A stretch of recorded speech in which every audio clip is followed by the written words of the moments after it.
tal, familia? Bienvenido a este canal de YouTube Eurimercado TV y al segmento que muchos disfrutamos. Yo mismo me lo gozo, me lo disfruto, y este en especial porque es una entrevista súper emocional para mi vida. Hoy voy a tener la oportunidad de tener un conversatorio y conocer más a fondo la vida de mi pastor querido. Por eso le doy la bienvenida, conociendo al ministro, al pastor Ángel Valenzuela con nosotros, pastor. Dios te bendiga, Eury. Muy buenas noches para todos. Amén. Para mí es un placer compartir en estos estudios con ustedes y también con la persona que me están oyendo. Amén. Señores, para mí es un poco cuesta arriba hacerle tantas preguntas o hablar tantos temas que voy a tocar con el pastor, por el respeto ya que uno tiene de tantos años, de uno tener como cuidado. Hey, ahí viene el pastor, cuidado, güey, frenen todo, que viene el pastor. Chacho. ¿De dónde sale Ángel Valenzuela? Su infancia, dónde se crió, dónde nació. Propiamente yo nací en un campo de San Juan llamado La Zanja. De ahí nació también el ex superintendente Silverio Manuel Bello. Oh, pastor Silverio. Exacto, sí. Me trasladé a Sabana Alta a la edad de 7 años y estuve en ese lugar hasta la edad más o menos de 20 años, que salí a estudiar al seminario del Instituto Bíblico Central, mi carrera de pastorado. Ok, usted estudió el pastorado o teología, así es que se llama, ¿cierto? Exacto, sí. Sí, la teología, que es conocer profundamente la palabra de Dios. Es estudiar correcto, la palabra así de Dios. así es. ¿Cuándo se da el encuentro de, no el pastor, sino Ángel Valenzuela con Dios? ¿Cuándo usted se choca de frente? Que usted dice, pues choqué duro aquí. Bueno, realmente yo me convertí a temprana edad, a la edad de 15 años. Wow. No conocí la vida del mundana, mundo, podríamos decir, y el Señor me hizo un llamado especial, donde escuché una voz que me decía, si tú mueres, ¿qué va a ser de tu vida? Wow.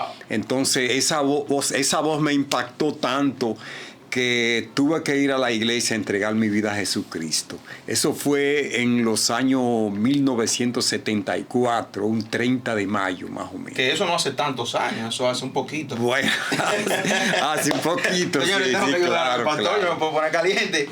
Me llaman a disciplina de una vez. Sí, no, hay gente que cuando uno le dice la fecha, de una vez están calculando, pero el pastor es un poco viejo. No, preocúpese, pastor, que usted no va a pasar aquí por ese proceso de que le vamos a calcular los años. Ok. A la edad de 15 años choca con Dios, se Así encuentra con el Espíritu Santo. Sí. ¿Sintió usted inmediatamente el cambio en su vida, en su adolescencia? Porque fue en una edad fuerte, en plena adolescencia. Claro.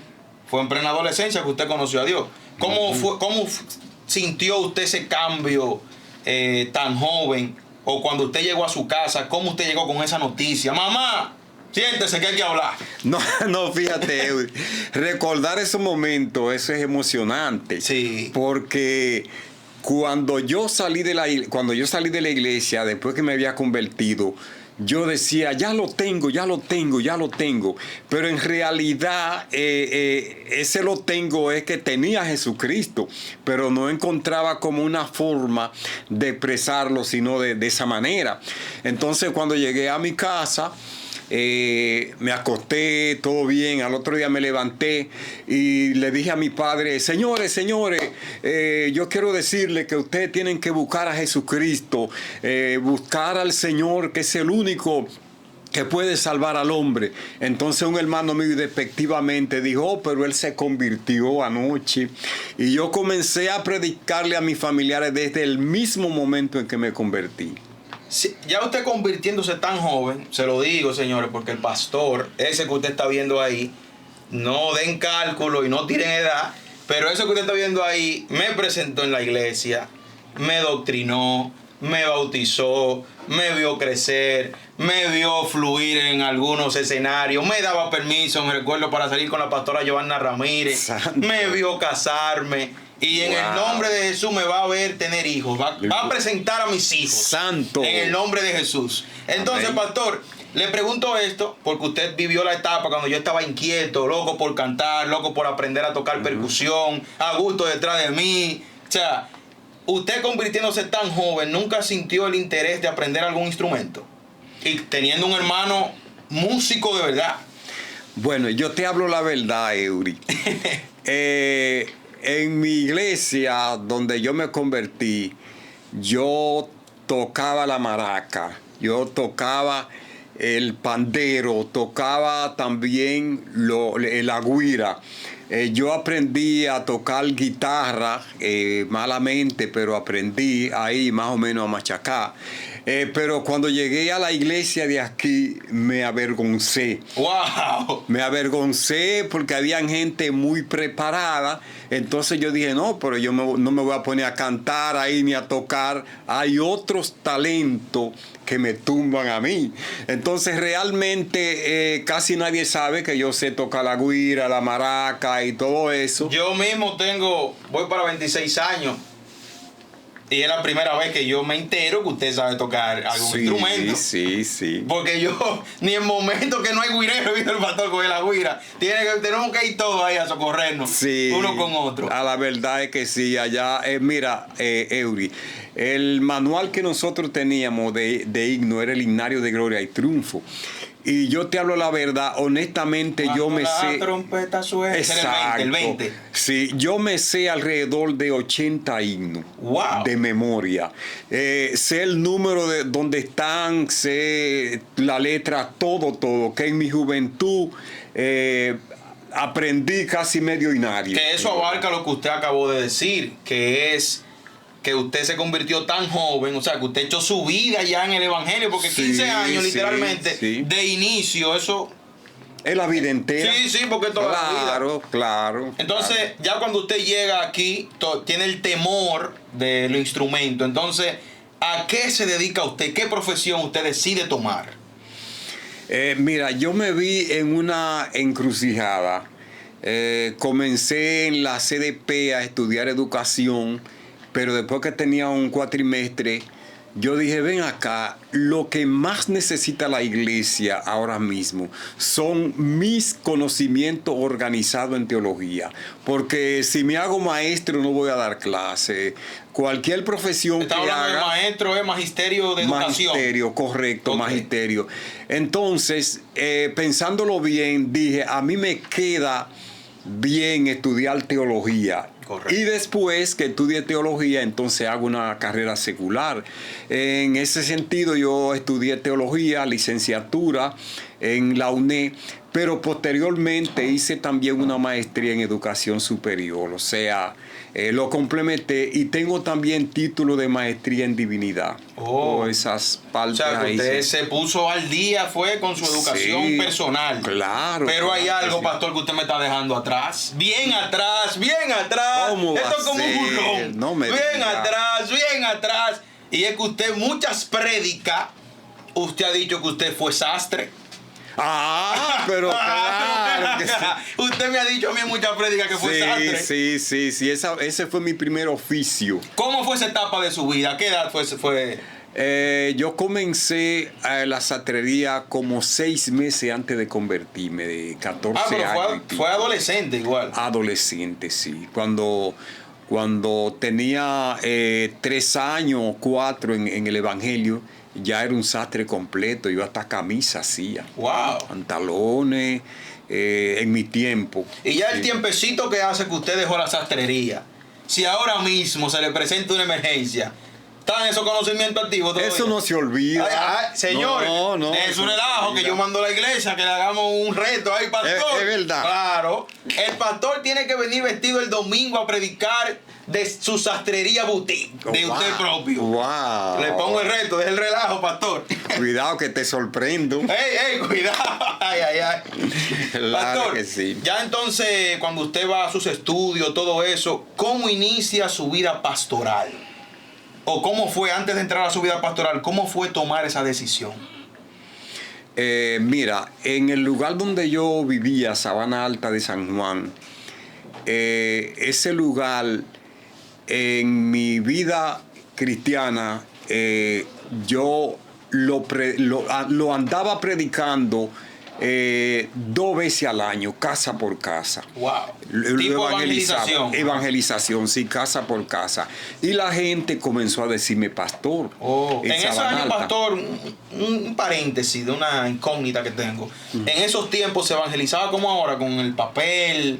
Dios le bendiga, una palabra. Sí, toda la vida casi se ha evangelizado. De esa manera. De esa manera. Entonces, la gente comenzó a decirme pastor y a decirme pastor. Yo no estaba pensando en eso, yo lo hacía como un servicio a Dios. Entonces, esas cosas me fueron motivando y llegó el momento que realmente Dios puso en el corazón mío que fuera al instituto a estudiar como pastor. Pero ya yo tenía el llamado. O sea, no fui pastor porque estudié. Sí. Sino estudié porque... Sino lo principal, el llamado. Claro, ya había tenido el llamado al pastorado. Porque a nivel personal digo, no sé lo que piensa el pastor y respetándolo, pero una persona que no tiene el llamado pastoral puede hacer los estudios que haga, puede tener lo que quiera tener, y si no tiene el llamado no hay un respaldo para ser pastor. Eso es obvio. Porque a muchos Dios nos llamó adorador, a otro Dios nos llamó profeta, a otro, ¿verdad? Pero cada quien tiene su escenario dentro de la congregación. Sí. Hasta el que limpia los bancos de la iglesia, ese es su talento. Claro. Por más que quiera forzarse el talento tuyo dentro de la iglesia. Entonces, pastor, ¿cómo llega usted a las asambleas? Decir, a mí me llena de orgullo saber que mi pastor es un ícono en las asambleas de Dios. Yo recuerdo desde cuando yo era un niño que iba con mamá y Lucía Félix, que vendía para allá pasteles en las actividades. Son momentos muy lindos de mi niñez que me emocionan bastante, pero diga usted, pastor, ¿cómo usted inició su vida en las asambleas de Dios después que usted decide estudiar la teología y ya tener confirmado su llamado pastoral? Bueno, lo primero es que Dios me puso por delante a mí una iglesia de las asambleas cuando me convertí. Lo segundo es que habían unos familiares míos que se habían convertido y habían venido al Instituto Bíblico. Estaba Silverio Manuel Bello, que es primo hermano mío. Ese me ayudó a llegar al Instituto Bíblico, y otros familiares que eran de las asambleas. Entonces ellos me condujeron a estudiar en el Instituto Bíblico de las Asambleas de Dios. Pero lo primero es que yo me convertí en las asambleas y nunca me he ido para otro concilio. Ok, sí, ¿no? La iglesia de nosotros. Sí, pero aún creo que hay otro concilio que son buenos también, como las asambleas. O sea, no tengo como orgullo de ser asambleísta como una manera de menospreciar a otro concilio. No, hay cantidad de concilios igual que la asamblea, pero el Señor me llamó al concilio de las asambleas y estoy muy agradecido porque me han brindado todo el apoyo posible. Sí, correcto. Y no he tenido la necesidad de pensar en cambiar nunca. Pastor, usted recuerda paso por paso todos los cargos que usted ha desempeñado dentro de las asambleas de Dios. Oh, muchachos, si yo me pongo a explicarte, pasaría la noche. Lo primero es que en la iglesia local donde me levanté ocupé todos los cargos. Cargo de maestro, superintendente de escuela dominical, diácono, de todo. Con decirte que en Sabana Alta yo le daba clases de escuela bíblica a una niña de 4 años. Wow. Allá, una escuela bíblica que yo daba siempre. Y cuando vengo a la capital, me dicen que en Los Ríos hay una pastora de la Luz y Vida llamada Xiomara Monero. Entonces, cuando me choco con Xiomara Monero, que nos ponemos a hablar, yo le daba escuela bíblica a ella cuando ella tenía 4 años. Señor Dios. Y hoy es una gran pastora. Entonces, es decir, que ahí sembró en buena tierra exacto. fértil. Hay cantidad de gente que yo le enseñaba escuela bíblica en mi ministerio en la iglesia que hoy son ministros. Entonces, en ese caso también, pastor, disculpe que le interrumpa, cabe resaltar que los niños hay que darle el amor que requieren dentro de la congregación. Exacto. Porque me imagino que como pasó con ella, también ha pasado con muchísimas personas más que pasan por la iglesia, pasan por su mano y sienten esa identificación siempre con usted. Claro. Entonces, mira, uno de los ministerios, aparte del pastorado, que se ha extendido o que Dios lo ha puesto en mi corazón y ha abarcado mucho el ministerio de profesor, de maestro. Aquí en Los Alcarrizos yo no sumo la gente que pasaron por el ministerio de enseñanza teológica de mi parte. En el Instituto Bíblico donde estoy ahora, que funcionaba como director hasta hace 2 años, ahí en ese Instituto Bíblico la gente que yo gradué son incontables. Wow. Personas de todas alcurnias, hasta generales, tráfico, ingeniero en todos los aspectos. De tal manera, Heury, que si te soy sincero, hay gente que me saludan a mí por la calle y yo no recuerda. No, y me dicen, pero yo estudié con usted, mire, usted me dio tal materia y tengo que... ¿Por qué que son tantas la gente que han pasado por mi mano? Yo tengo una anécdota bonita con el pastor. Y es cuando usted tenía el Toyota Corolla blanco. Ah, sí. En una ocasión, la amada esposa del pastor, nuestra querida pastora Lucía Valenzuela, que en un momento vamos también a tocar un poquito, aunque sea por arribita, sí, el conocimiento, cómo fue que los pastores, esos tortolitos, Dios lo unió, que tienen tantos hijos. Pero en esa ocasión recuerdo que la pastora estaba dando clases por la Giré. Uh-huh. por la 23, ¿cierto? Uh-huh. Sí. Entonces yo era un niño y me invitaron a cantar. Y yo me fui con usted, Usted vino aquí a buscarme. Y el pastor yo veía que ponía direccionales para todo dentro del vehículo. Y cuando yo llegué aquí, le dije yo a mi abuela, mamá, el pastor es tan sano que el pastor hasta para rebasarle a otro carro pone las direccionales. Porque yo estaba acostumbrado a papá Carmelo, que papá andaba, era... volado. Sí, volado. Entonces el pastor era tan sano. Y es que tu comportamiento, en todo el sentido de la palabra, habla de ti. No te creas, Heury, que yo estaba pensando el otro día, ven acá, pero yo pongo la direccional en un lugar que yo sé que no va a venir ningún vehículo. La costumbre, Heury, pongo la direccional donde quiera que voy a doblar. Sí. Digo, pero no es necesario, que no viene ningún vehículo. Pero ya te sabes si eso me marcó, que yo era un niñito, sí. Yo tenía algunos 11 años. Wow. Sí, por ahí más o menos. Y ahora diciéndolo, lo veo desde ese aspecto, que es que tu comportamiento en cualquier escenario que tú estés habla mucho de tu testimonio. Claro, pero según te estaba diciendo, una de las cosas que me ha ayudado a crecer mucho en la vida ministerial es la esposa que conseguí y los hijos que Dios me ha dado. Eso ha sido central. Eso ha sido central. El Lucía llega a la vida mía ministerialmente. Eso me dio un empuje, sí, y un avance en la vida ministerial que realmente, de no haber sido así, no hubiera llegado. Entonces yo ocupé aquí en Santo Domingo el cargo de presbítero de los pastores del presbiterio Alcarrizo Pedro Brán. Pero antes de eso llegué a ocupar los cargos de asistente, de secretario, pasé por todos los cargos presbiterianos. Pero humildemente, mi pastor que estoy hablando aquí, no es que mi pastor que yo vengo y me congrego ahora, donde yo nací. Pastor, ¿usted es presbítero? ¿Actualmente? No, actualmente no. Pero duró un tiempo en el cargo. 6 años duré en el cargo de presbítero. ¿Cómo se da ese amor entre nuestra pastora Lucía y usted? ¿Cómo nace? ¿Cómo surge? Bueno, entramos al tema. Ahí hay mucha tela por donde cortar. No, deme nada más al inicio, por lo menos. Ok. Fíjate, yo estaba soltero en Pedro Santana. Y Pedro Santana, para el que no sepa, es al sur de la República Dominicana. Exacto, ahí fue la primera iglesia donde yo pastoreé. Ok, en Pedro Santana. ¿Dentro del concilio o era independiente? No, dentro del concilio. Usted empezó a pastorear desde el principio en el concilio, siempre. Desde el principio, siempre he estado. Entonces yo sentí la necesidad de casarme, pero tenía muchos temores porque veía tanto divorcio, tantos pastores que tenían problemas con las esposas. Una decisión difícil. Exacto, y me puse a orar y decirle, Señor, tú eres que me va a dar mi esposa. Y oraba, hice un ayuno de 6 días, hacía ayuno de 4 días, hasta que llegó un misionero puertorriqueño. Para la gente que dice que no hay profeta, porque hay gente, hemos tenido discusión en la escuela dominical y muchos cristianos dicen que no hay profeta. Sí, pero ese tema vamos para allá ahora, tranquilo.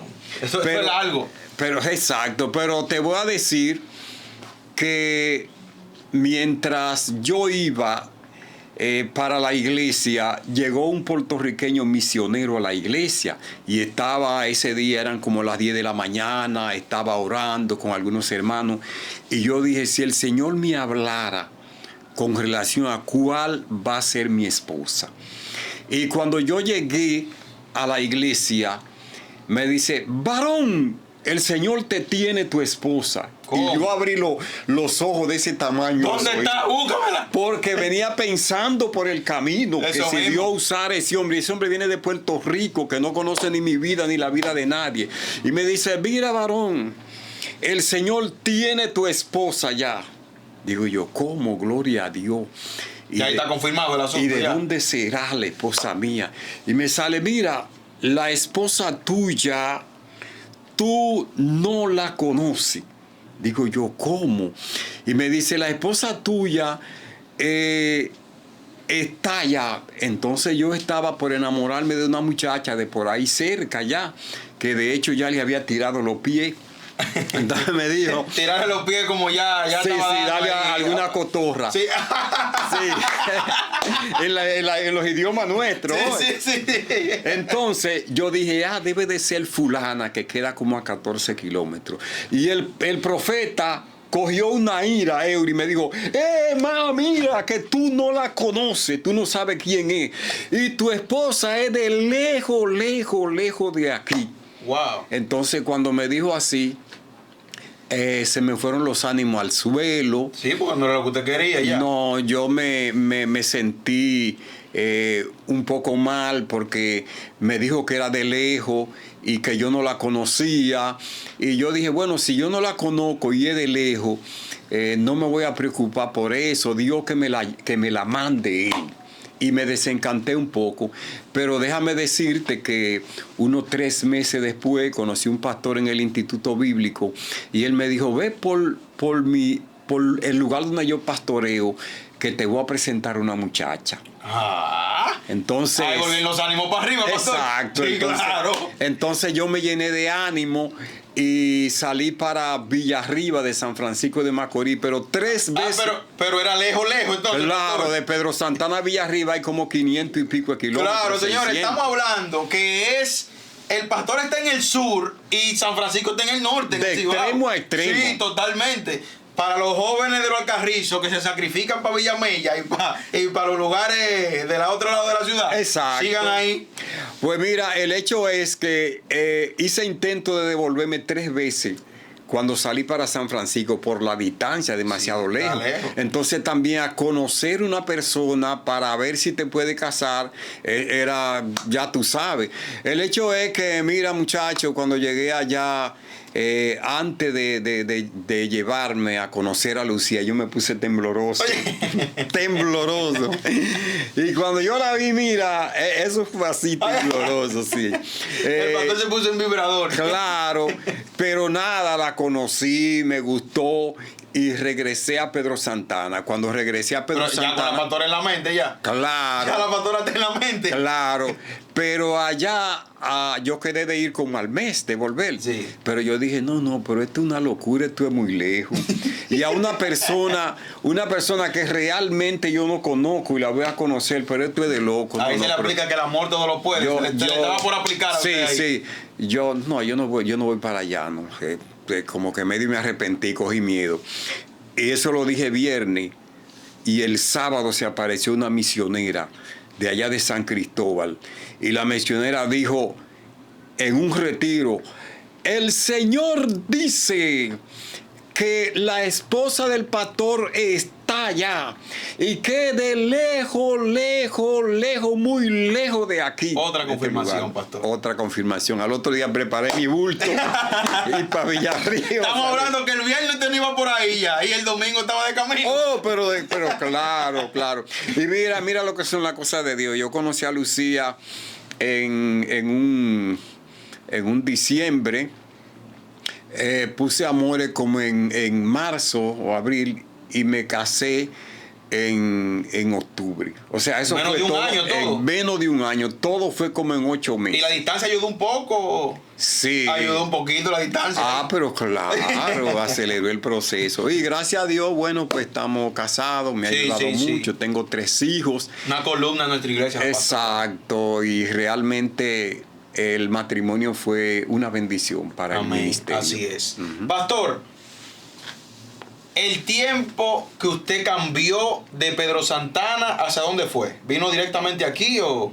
Directamente aquí. Aquí? ¿Cómo se da ese proceso y ese cambio de Pedro Santana al municipio de Los Alcarrizos, que en ese momento no era municipio? Así es. A Los Alcarrizos. ¿Cómo usted da el cambio? ¿Cómo le llega a usted? Mira, Eury, la esposa mía se enfermó con el embarazo de Amberca y había amenaza de aborto y había amenaza contra la misma vida de ella ya porque comenzó a enfermarse de un tifo y ese tifo le dio de manera tal que tuvo como 2 veces interna. Wow. Y en una de esas crisis ella salió para su pueblo, para acá. Entonces, mientras estaba aquí no le estaban dando la fiebre y el médico determinó de que era el lugar, que era muy árido para ella. Del Villarriba a Pedro Santana, la temperatura y el clima es como del cielo a la tierra. Entonces, los médicos recomendaron que ella no podía estar en Pedro Santana. Muy caliente. Muy caliente, sí. Bajo esa situación yo pedí traslado. El pastor que estaba aquí, Rafael Castillo, estaba orando a Dios para que mandaran una gente de la frontera que esté pasando mucho trabajo. Y precisamente esa persona que estaba Ahora, pasando pastor, mucho trabajo usted era yo. sí que verdaderamente ha visto la mano de Dios obrar en diferentes aspectos. Claro. Porque todo se le iba alineando a usted. Oye, pero claro, todo se iba detrás, una cosa detrás de la otra.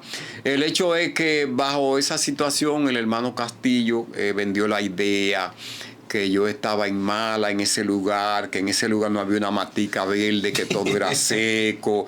Wow. y que miren, yo siempre he sido flaco. Entonces que miren, ese hombre se está muriendo. Miren, Ay, Dios mío. ese hombre ustedes lo ven y así, le digo a los hermanos, mire, ese hombre se está muriendo, se le pueden contar la costilla de flaco. Vendió la idea y Y los usted, hermanos... Pastor Castillo, no exagere tampoco, ayúdeme un chismán. Sí, pero parece que los hermanos me cogieron pena, es verdad, se está muriendo, vamos a darle una oportunidad aquí. Pero por lo menos Lucía siempre era gorda. Sí, yo era siempre delgado, estaba Lucía era gorda. Y bajo una situación muy difícil en un embarazo de Lucía, ya Con Luz Amberca, finalizando, sí, llegué aquí a esta iglesia. Y fue desde que llegué en bendición. Llegué y como a los 8 días de estar aquí, vino un dinero por ahí para construir lo que fue el comienzo del sótano de la iglesia. Wow. O sea, llegando aquí, yo no sabía ni que era un bloque de 8 ni de 6 cuando me enrolé en la construcción. Fue desde que llegué a trabajar. Yo no viví ese momento, pero viví cuando la iglesia era un poquito más pequeña, en Sí. 2005, por ahí abajo. Ajá. Pastor, actualmente, ¿qué cantidad de años, qué tiempo tiene usted aquí pastoreando ya? Encuentro con Dios Primera. Tengo aproximadamente 37 años, más Wow. o menos. En todo el tiempo que tiene usted pastoreando, ¿cuál considera usted que ha sido su momento más difícil dentro del del pastorado? El momento más difícil dentro del pastorado, aquí en Los Alcarrizos, sucedió, fueron varios momentos, pero cuando yo tenía aquí unos 4 años, el cuerpo oficial de ese entonces, algunos de los oficiales consideraban que en la iglesia debía de haber un cambio. Y Una reestructuración. sí, querían que yo renunciara al pastorado. Wow. Entonces, bajo esas circunstancias fue un poco difícil para mí. No se esperaba eso. No, yo sabía que el ministerio mío no había terminado, pero en ese tiempo Yo tenía muchos problemas de salud, me daba un dolor muy fuerte. Los médicos me descartaron, me dijeron que el páncreas mío estaba dañado. Un médico llamado Montá, después de alguna sonografía y cosas, me dijo que el páncreas estaba dañado. Y realmente no estaba rindiendo un servicio tan eficiente por causa de mi salud. Sí, correcto. Bueno, y ahí ya se entiende. Exacto. Entonces los diáconos que habían pensaron que yo no iba a dar la talla. Y me motivaron algunos a que renunciara. Y yo mandé a buscar al presbítero para entregarle la iglesia. Y el presbítero me dijo, ¿cómo va a ser? Y me dijo, sí, yo quiero entregar la iglesia. Y él me dijo, no entregue, vamos a orar. Y me puse a orar. Y después de eso, Dios cambió todas las cosas. Después de eso, la salud mía, Dios me sanó. Comenzó a florecer el dinero. Los diáconos, ¿verdad?, cambiaron la cosmovisión que tenían. Vieron que sí, yo había sido llamado por Dios. Y todo cambió, pero fueron momentos difíciles para mí porque yo tenía una lucha en contra de mi propio yo dentro. Sí. Yo sabía que no había terminado el ministerio. Usted sabía que el ministerio podía continuar. Podía continuar, pero otras personas no lo entendían así. Correcto. Entonces esa parte fue un poco difícil a mí. Eso fue 4 años, cuando tenía 4 años en este lugar. Wow. Para usted, pastor, ¿cuál es la técnica para recibir esos golpes de la vida? O sea, se lo digo porque ya una persona de una trayectoria tan larga como la que usted tiene, de larga data, manejándose dentro de las asambleas, manejándose dentro de la iglesia aquí local, cosechando, sembrando varias hijas, que de eso también podemos hablar más adelante. Sí. Para usted, ¿cuál es ese? Mira, en realidad, humanamente no existe técnica para tú poder enfrentar esas situaciones que se presentan. La técnica más adecuada, más lógica, es agarrarte del Señor, de la promesa de Dios, y que Dios realmente confirme el ministerio tuyo en ese lugar. Porque si tú observas a un gente que son amigos tuyos, te malentienden, hasta te orientan que tú te vayas. Sí. En situaciones difíciles. Entonces, en esa situación difícil, me hice una revelación que fue que me ayudó. Yo estaba muy preocupado con la iglesia, y la iglesia se va a destruir y esto por aquí. Y el Señor me mostró una guagua amarilla que iba llena de gente. Y la guagua amarilla hizo así y falseó y se iba a voltear. Cuando se iba a voltear, yo fui a agarrarla y me puse a agarrarla. Y mis fuerzas fueron insuficientes para agarrarla. Y yo vi una mano que la enderezó, que no eran la mía. Wow. Entonces yo entendí que la iglesia era la guagua que iba llena de gente. Entonces mira, el único que se echa la iglesia en el bolsillo es el Espíritu Santo. Amén. El único que tiene el control. Nosotros hacemos lo posible, pero una de las cosas que me ha ayudado a mí ha sido yo mantener mi estabilidad en la vida cristiana, sabiendo que luchar con gente no es tan fácil. Entonces, depender de Dios en circunstancias difíciles. Amén. Pastor, ¿siente usted que ha habido señalaciones hacia usted? Mira, Eury, de los pastores hablan bien y hablan mal. Sí. Bien y mal. Yo siento que el pastorado, soy una de las personas, lo digo público, que más le teme a ese ministerio por el compromiso que da el ser pastor. Señores, el ser pastor no es una cosa sencilla para mí, desde mi punto de vista. No es algo sencillo, porque es que tú siempre estás en el ojo del huracán. Si lo hace bien, está mal, y si lo hace mal, también está mal. O sea, es lo mismo que usted está diciendo. Es difícil usted poder convencer o poder hacer sentir bien a todo el mundo. Sí, porque hay situaciones en que uno como pastor no se puede compartir. Por ejemplo, uno de los superintendentes explicaba en una enseñanza que a él se le presentaron 3 cosas en el mismo espacio. En la iglesia donde él estaba, tenía que ir a buscar la esposa a las 9 de la noche al aeropuerto que había llegado de Estados Unidos. Pero por otro lado había una hermana que le cayó un hijo preso y era fin de semana y la hermana quería que el pastor fuera a interceder. Sí. Pero por otro lado lo llamaron que había muerto un hermano. Wow. Entonces, entonces él tenía obligatoriamente que dejar 2 y coger una. Y él se fue a buscar a su esposa al aeropuerto. Ay, Dios mío. Soltó en banda la demás cosas. Entonces, hay veces que a uno se le presentan situaciones donde tú no la puedes resolver, Eury. Entonces, pastor, ¿cómo se maneja eso? ¿Usted ha aprendido ya a lidiar con esas situaciones de que para nadie es un secreto que todo el que conoce un pastor, si el pastor compró una guitarra, esa guitarra salió de algún lado? Uh-huh. Si los pastores cogieron y sacaron un carro financiado, no, ese carro está pago, ese carro lo pagaron y hay que buscar dónde pagar ese carro. Si el pastor se mudó de una casa a otra alquilada, no, esa casa fue de él la compró esa casa. Entonces, ¿cómo usted, con tanto tiempo ya en el evangelio, sabe manejar esas situaciones tan delicadas? Porque no dejan de ser una situación delicada. Fíjate, lo primero es que el pastor tiene que aprender a delegar. Es lo primero.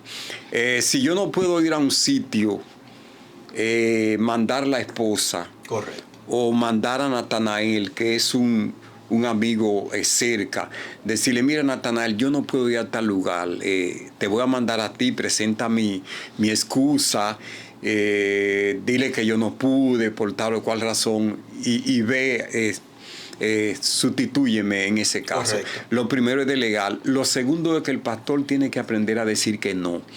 Hay en situaciones que tú tienes que decir no puedo, no voy, aguánteme, piense la gente lo que piense, revuélquese o extráyese. Hay momentos que tú tienes que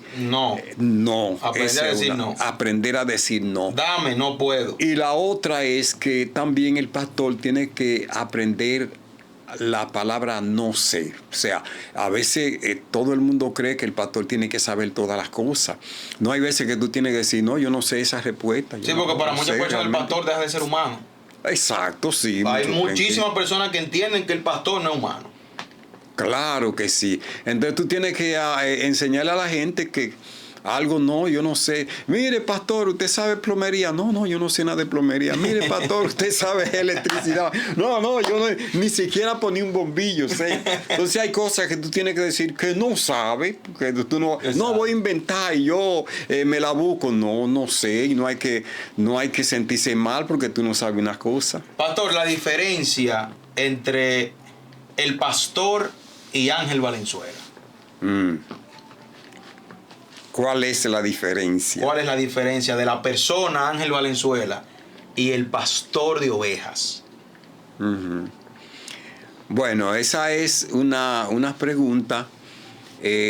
Por ejemplo, me dieron una conferencia del matrimonio llamada Hogar y Matrimonio. O sea, para yo establecer la diferencia realmente de un hogar y lo que es un matrimonio. Entonces,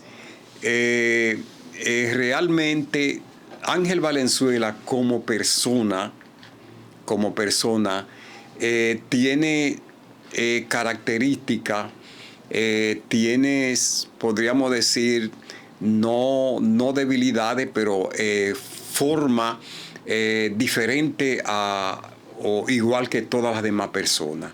En el sentido de que allá en mi casa, por ejemplo, yo puedo ponerme a fregar los platos. Allá en mi casa me puedo poner un pantalón corto y una franelita, ¿verdad? En mi casa los hijos míos pueden jugar conmigo, pueden faltarme el respeto y cosas. Ahora, en la iglesia tú te viste como pastor con un traje, con un vestuario, que la gente tiene una idea de que el pastor no falla, de que el pastor no necesita una oración. Hay gente que van a orar por ti, te van a poner la mano y hasta se recogen el mantenimiento. Hay gente que y más que hay muchas personas que respeto que tienen. Claro, hay gente que va a hablar contigo y ni te miran la cara. Sí. Entonces gente dice, no, el pastor. Pero Ángel Valenzuela, en su forma llana, particularmente que no sea un pastor, correcto, es una persona común como cualquiera, que come en un plato, que juega dominó, se sienta y en un determinado momento podría subirse y hasta hablarle más a alguien en un momento dado. Puede coger una cuerda, puede coger una... O sea, lo que queremos decir es que como el ropaje de pastor, en cierto caso hay como una pequeña diferencia. No es que como pastor tú eres un santo y como Ángel Valenzuela es un demonio. No, sino una diferencia moderada. Una diferencia como jerárquica. Exacto. O sea, que el Ángel Valenzuela que tiene un saco puesto en la iglesia es un Ángel Valenzuela que como Ángel Valenzuela se pone un pantalón corto y una franelita en su casa. Todos los adolescentes o niños en mi tiempo, cuando se hacían o se sigan haciendo, claro, las giras de los jueves Corpus, siempre nosotros en la madrugada decíamos, ¿y cómo se va a bañar el pastor? Nah. ¿Y cómo el pastor se va a bañar hoy en la playa, Dios mío? Pastor, el cambio dentro del evangelio hoy en día. Todos sabemos, para nadie es un secreto, que con la llegada de las redes sociales, las diferentes redes sociales, en estos tiempos, el evangelio ha dado un cambio, realmente. Porque me imagino que en sus tiempos no se grababan prédicas, no se subían los cortes, no se hacían este tipo de entrevistas o tipo conversatorio para conocer un poco más. Para usted, ¿de qué manera positiva y negativa ha cambiado el evangelio hoy en día? Aunque Dios sigue siendo el mismo. Claro. Puede cambiar todo, pero Dios no cambia. Dios es el mismo, Dios no va a cambiar. Mira, Eury, el evangelio es el mismo todo el tiempo. Ahora, en ciertos aspectos, la forma de presentar el evangelio varía y cambia. Tú ves. Pero también podríamos decir, hay muchas cosas que han avanzado y otras se han atrasado. Por ejemplo, el manejo de la cibernética, de los avances de la computadora, ha traído como consecuencia un flujo amplio en la predicación del evangelio y en el crecimiento de uno como ministro, como pastor. Porque anteriormente yo a la raíz de todo el tiempo me he fajado a preparar mi mensaje, tengo mi biblioteca y todo eso. Pero en los tiempos de hoy, tú vas a las redes sociales. Hay pastores que suben fotos con su esposa y una música atrás de José Luis Perales. No, pero eso está. Yo le estoy diciendo que hay un cambio, pastor, y hay un cambio. Sí. Hay pastores que están haciendo TikTok con música de José José. Y con música, porque se pegaron otra vez, hay que subir el TikTok. Mira, en mi tiempo. Hay un cambio, pastor. En mi tiempo, el que se enamoraba de una muchacha en conversa para traerla a la iglesia lo metían en disciplina. Mírelo ahí. Pero hoy no. Hoy hay mucha gente que dice, no, yo estoy levantando un campo blanco por ahí. O sea, se están ganando una muchacha del mundo para traerla a la iglesia. Pero hay jóvenes también que ya no se usa la palabra estamos orando. Ya antes de tú orar, ya tú te enamoras de la muchacha. Sí. Entonces te pones a orar después que estás asfixiado por la muchacha. Entonces, eso son cosas, tú ves que han habido muchas alteraciones negativas. Anteriormente, cuando nosotros poníamos un horario para una evangelización, para un culto, era exactamente. Ahora la gente coge prestado y no paga.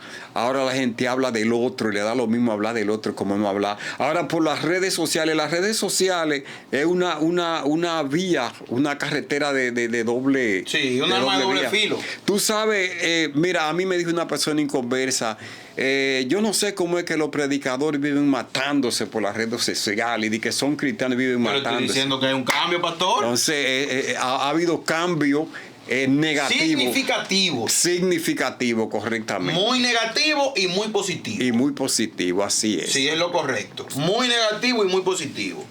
Pero estaremos orando por ustedes. Amén, amén. Pastor, pastorear jóvenes. Para nadie es un secreto que la juventud somos, me incluyo porque soy joven, somos medio rebeldes en algunos momentos. Vete por allí, yo voy por allí, por el otro lado. No mire para atrás, ahí que yo miro para atrás. No se puede hacer tal cosa. Y siempre, mayormente, los jóvenes van persiguiendo lo prohibido. Y quieren vivir probando y quieren vivir haciendo cosas. Para usted, ¿cómo es enfrentarse a esa realidad? Bueno, enfrentarse a esa realidad es un poco difícil. A uno realmente, como pastor, a veces le duele la cabeza, honestamente. Eso demanda de uno más tiempo para la consejería, más oración, porque en realidad cuando tú ves que un joven, ¿verdad?, se corrompe, a uno como pastor le duele eso. Cuando tú ves la gente viviendo doble vida, en la vida cristiana, a uno le duele eso. Cuando tú ves un joven de que es cristiano y cuando viene a ver habla de que ha tenido 4 y 5 novias y solamente en la iglesia se le ha conocido una, es un poco terrible. Ahora, hay que tener un poco de paciencia. Hay que tener un poco de paciencia porque la vida cristiana es un proceso. Entonces el joven que tú ves ya me caigo y ya me levanto hoy, mañana puede ser un pastor, puede ser un evangelista. Entonces nosotros como pastores tenemos que tener mucha paciencia, solamente orar y aconsejarlo al joven. Mira, eso no te conviene, esto por aquí, esto por allí, y aconsejarlo es lo que nosotros podemos hacer, pero es un poco delicado el trabajo con jóvenes en estos tiempos. Pastor, la lección más fuerte que le ha dado el evangelio a usted, o más bien el pastorado, ¿cuál ha sido esa lección más fuerte? Bueno, mira, la lección más fuerte para mí, la parte más difícil para mí, es cuando un hermano se me descarría o se me va de la iglesia. Wow. Para mí es lo último. Cuando tú vienes y me dices, pastor, mire, yo quiero hablar algo con usted, ya el Espíritu Santo me dice, se va de la iglesia, se va por otra iglesia. Entonces, yo de una vez me pongo la mano en la cabeza y digo, bueno, dime, muchacho. Pero para mí es difícil cuando alguien se me va de la iglesia, porque se descarríe peor, o porque se vaya para otra iglesia, porque lo trataron mal, o porque alguien le habló mal, realmente esa es una de las partes malas para mí, muy difícil. En el pastorado. Sí, a nivel pastoral. Sí, a nivel pastoral. Correcto. Sí. Pastor, ¿hay matrimonios que usted ha dado la bendición, por así decirlo, ha hecho el matrimonio, o le da el visto bueno, ustedes se pueden casar, que usted siente la espinita por dentro de que algo no anda bien o que no quiere que proceda el matrimonio? Muchísimas veces. Muchísimas. Que tú piensas que no va a funcionar. Ahora, yo pasé por una experiencia con un noviazgo, y fue que el joven se acercó a mí para pedirme un consejo. Tenía 7 años de amores con la joven y se acercó a mí y me dijo, pastor, yo vine a pedirle un consejo porque depende del consejo que usted me dé, yo sigo con la muchacha o no sigo, si yo la dejo. Entonces me dijo, yo no quiero casarme con ella porque tenemos muchas dificultades y cosas. Entonces yo, ni tonto ni perezoso, yo digo, ven acá, después de una gente tener 7 años de amores, a soltar a una muchacha en banda, digo, no, espérate, esto hay que trabajarlo. Digo, mira, hazte una lista de la cosa negativa y positiva de esa muchacha. Si la cosa negativa de ella suman más que la positiva, entonces suéltala eso. Pero si la positiva suman más, entonces cásate con ella. Y trabaja la negativa. Si el muchacho abajó la cabeza, no pidió más orientación, se fue. Eury, y la gente se casaron. Y si yo te digo que es un matrimonio feliz ahora mismo. Hubo una buena consejería. Claro, un matrimonio exitoso, pero exitoso. Y él quería dejar a la muchacha. Si yo le doy para atrás y digo otra cosa, él viene y la suelta. Wow. Pero yo lo aconsejé, él valoró y realmente le fue bien en el matrimonio. ¿Cómo mantener la fe cuando todo está saliendo mal, pastor? Cuando hay turbulencia en el vuelo. ¿Cómo se mantiene esa tranquilidad? ¿Cómo se mantiene esa paz? Bueno, yo te voy a contestar con un ejemplo bíblico. Cuando a Daniel se le agrió la situación que iba a ser echado en el foso de los leones, una de las acusaciones, tú recuerdas, que era porque él oraba a su Dios. Sí. Entonces se le dijo que el edicto consistía en que cualquier persona que en espacio de 30 días orara a un Dios o le pidiera que no sea al rey o algo, entonces en ese sentido iba a ser echado en el foso de los leones. Ahora, ¿qué hizo Daniel? Daniel siguió su misma vida normal. Tú ves cuando tú vas para Santiago en un vehículo, derecho, que tú mantienes la velocidad en 100. Y tú no pasas de 100.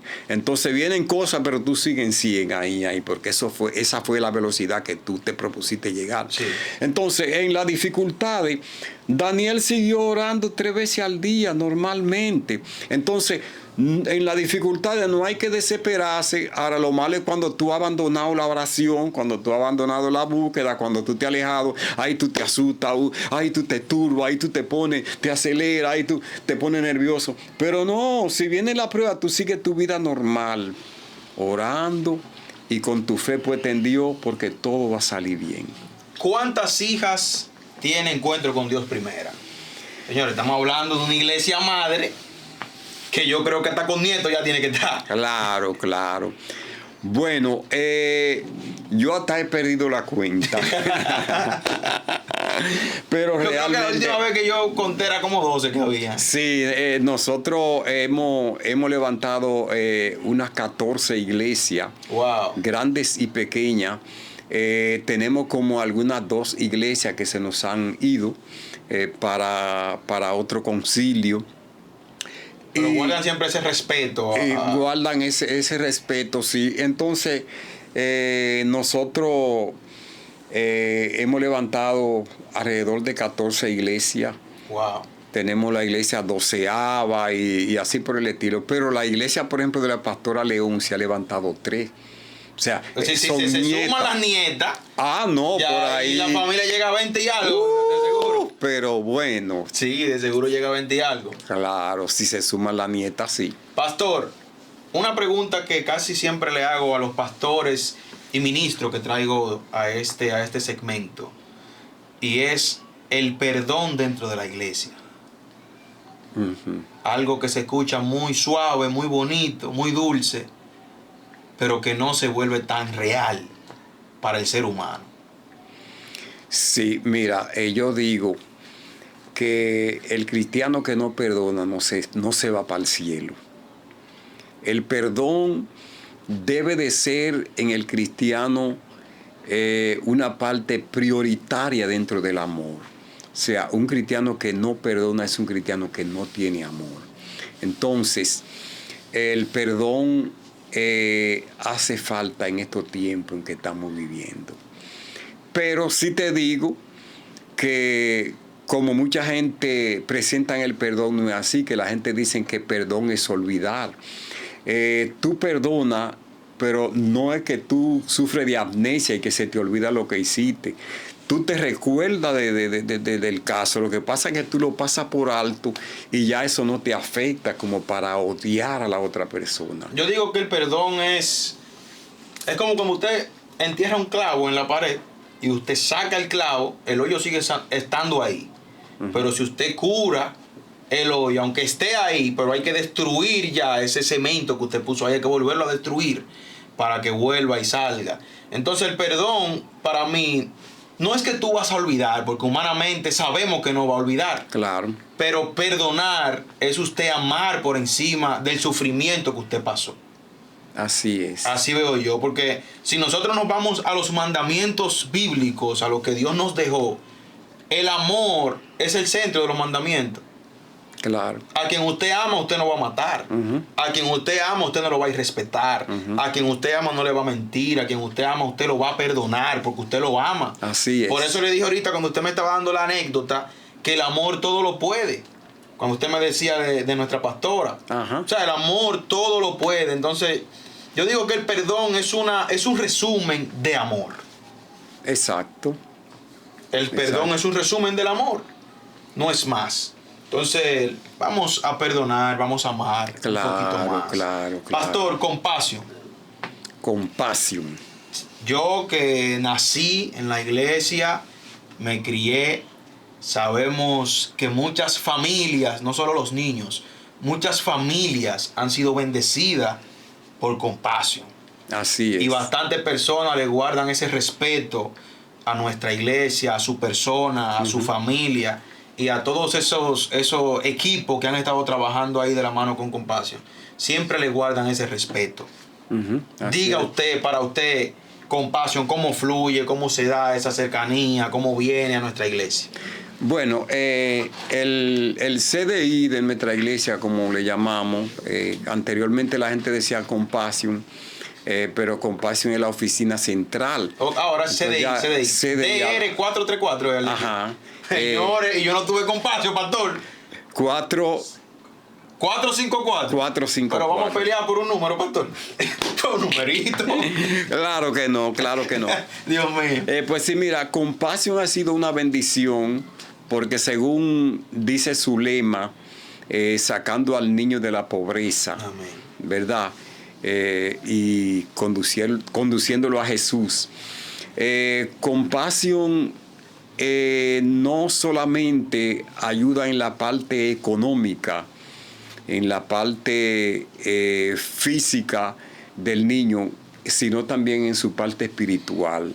O sea, a través del programa de Compasión y del CDI de las iglesias, muchos niños han venido a los pies de Cristo. Amén. Y llegan a crecer. Yo me he encontrado con cantidad de personas que yo no me imagino, que mujeres que tienen 4 y 5 hijos, y me dice, yo estudié en Compasión, yo estuve en el Compasión de allá. Muchísima gente que se graduaron, que yo no lo conozco, se me identifican y agradecen el trabajo que hicieron la iglesia a través de este programa. Además del programa de Compasión, de ayudar a los niños, también crea liderazgo en la iglesia. Eso es así. Esas personas que dan clase en Compasión, le llaman tutora, la secretaria, la encargada de la documentación, directora, esas personas reciben una capacitación por el programa muy buena, muy exclusiva, y esa capacitación que le da el programa lo conlleva a ejercer esos conocimientos y esos talentos dentro de la iglesia. Entonces tenemos muchas personas hoy que han incurrido en el liderazgo de la iglesia, que han pasado por el programa de Compasión. Hay otras, por ejemplo, en el área de la niñez, que han pasado por el programa de Compasión, que hoy en día son profesionales. Sí. Y ellos agradecen a Dios porque le puso en el camino este programa. De manera que este programa para nuestra iglesia ha sido una bendición. Amén. Y para la comunidad. Y para la No solo para la iglesia. Yo creo que más que para la iglesia, para la comunidad. Exacto. Porque sí. he tenido muchos casos cercanos que agradecen bastante a Compasión. Pastor, ¿qué pasa por su mente? O sea, estoy aprovechando ya porque, señores, tener al pastor en una entrevista no es fácil. ¿Qué pasa por su mente cuando una persona cercana a usted, que usted quiere, usted ama, se levanta en su contra? ¿Qué usted piensa como, wow, abandono, sigo, no sigo? O Dios le da la fuerza y le dice, Valenzuela, tira para adelante y dale para allá, rompe.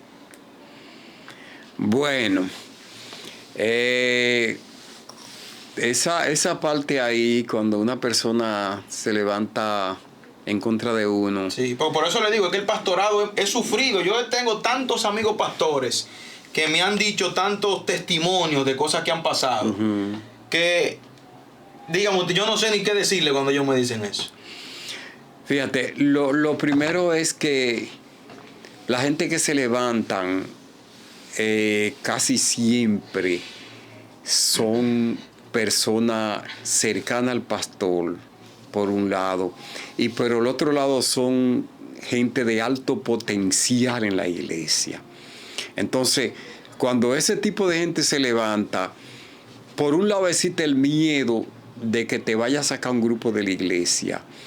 Por otro lado, existe el temor de que esa misma persona va a dejar un vacío si se va en la iglesia, porque generalmente son... Se siente. Sí, son líderes, a veces son potenciales. Entonces el pastor se ve en una encrucijada, el pastor sufre mucho cuando un potencial se levanta en su contra. Hay veces que tú hasta ni duermes, te duele la cabeza, tú no sabes cómo enfrentar el problema. Y es difícil, es la parte más difícil del pastorado. Pero entonces, pastor, cuando ahí mismo ponemos la reversa y esas personas vienen a pedir perdón y reconocen. No, cuando esas personas reconocen, es como cuando tú estás divorciado de la esposa.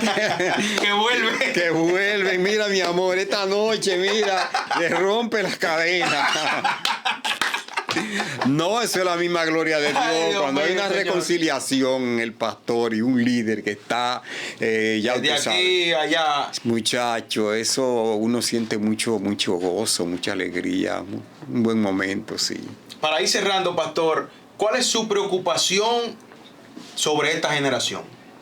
Sobre esta generación. Sí, ¿qué le preocupa? Una generación muy volátil, una generación donde el tiempo va súper rápido. Hoy usted está doctrinando y mañana ya sabrá Dios cómo pasa el tiempo, porque vamos súper rápido, la generación va volando. Me preocupa mucho, Eury, de qué será la iglesia en 20 años con esta generación. Wow. Porque hay una línea de gente que mantiene la idea de que nada es nada, de que todo es nada. Entonces yo pienso que a menos que Dios, que el Espíritu Santo no haga una reforma en el área, por ejemplo, de la parte sexual, habrían mujeres que andarían con la barriga afuera, por ejemplo. En el área de la juventud varones, habrían jóvenes que ya no solamente un trago de vino es algo, sino ya beber un trago de alcohol, a menos que uno no se emborrache, no es nada. Estarían los divorcios a 2 por chile, como decimos. Habrían gente cantando su disco, cantando sus canciones del mundo. Particularmente, mira, si no hay una revolución, si no hay una renovación, yo preveo de que va a haber un irrespeto grande en el futuro. Esa es mi como visión. Aunque sé que va a haber una expansión en el Evangelio Mayor, que hay mucha gente con mucha capacidad, de todo eso.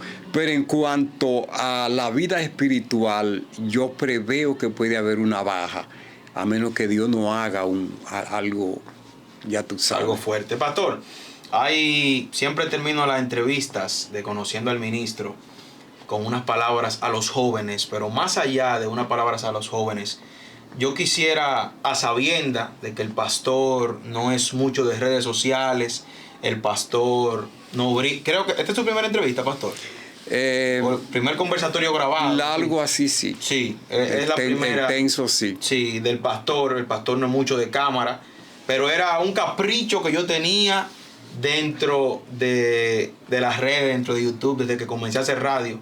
Y aprovechando que inicié ahora nuevamente a retomar mi carrera como comunicador aquí, quisiera que aparte de su legado, que usted ya está dejando, que construyó y que sigue construyendo, si esta fuera su última entrevista pública para esos líderes actuales y venideros, y ahí mismo los jóvenes, ¿cuáles serían esas palabras que, acompañado de su legado, usted les dejaría a ellos? Bueno, no aludiría a algo extraordinario, sino por lo menos lo que me ha mantenido a mí ya por espacio de 50 años en la vida cristiana, 50 años y alguito corto, la misma receta que yo he usado, esa misma receta recomendaría a esta juventud. La palabra de Dios en el libro de los Salmos, Salmo 119, versículo 9, dice: ¿con qué limpiará el joven su camino? Dice: con guardar su palabra. Y en el libro de Eclesiastés, capítulo 12, versículo 1, dice: acuérdate de tu Creador en los días de tu juventud, antes que vengan los días y los años de lo cual diga no tengo en ello contentamiento. En esa época de tu flor, acuérdate de Dios. Y también el apóstol Pablo le dice a Timoteo, en primera de Timoteo, en su capítulo 4, versículo 12, ninguno tenga en poco tu juventud, sino sé ejemplo en palabra, en conducta, en amor y fe. Entonces, las herramientas que yo he usado a lo largo de toda la vida, que me ha mantenido en la vida cristiana, número uno, esa convicción, esa fe en Dios, inquebrantable a pesar de las dificultades que se presenten en la vida, el ayuno y la oración, ¿verdad? Por mucho tiempo es un alma de guerra. La palabra de Dios que debe siempre de morar en nuestros corazones, y un testimonio auténtico, una sinceridad delante del mundo, vivir una vida de sinceridad para Dios. O sea, nunca debemos de olvidarnos de que la oración siempre ha sido y será la comida especial para crecer en la vida cristiana, y el conocimiento de la palabra de Dios. Y la obediencia a los líderes, a tus pastores, esas son partes esenciales para mantenerse un joven firme en la vida cristiana. Amén. Muchas gracias, pastor. De mi parte voy a agregar amor y perdón para nosotros. Es lo único que diré. Mil gracias, pastor, por prestarme su tiempo para darme este regalo, este capricho. Yo al pastor le dije: pastor, yo nunca le he pedido nada. Yo nací aquí, yo nunca le he pedido nada. Usted me puso a mí a coger 3 veces doctrina y no me le quejé. Así que usted tiene que darme esa entrevista sí o sí. Al pastor yo no le pregunté. Pero pastor, mil gracias. Dios me le bendiga mucho. Sabe que lo amo. Y esto es, como siempre terminamos, check it out. Bye, bye.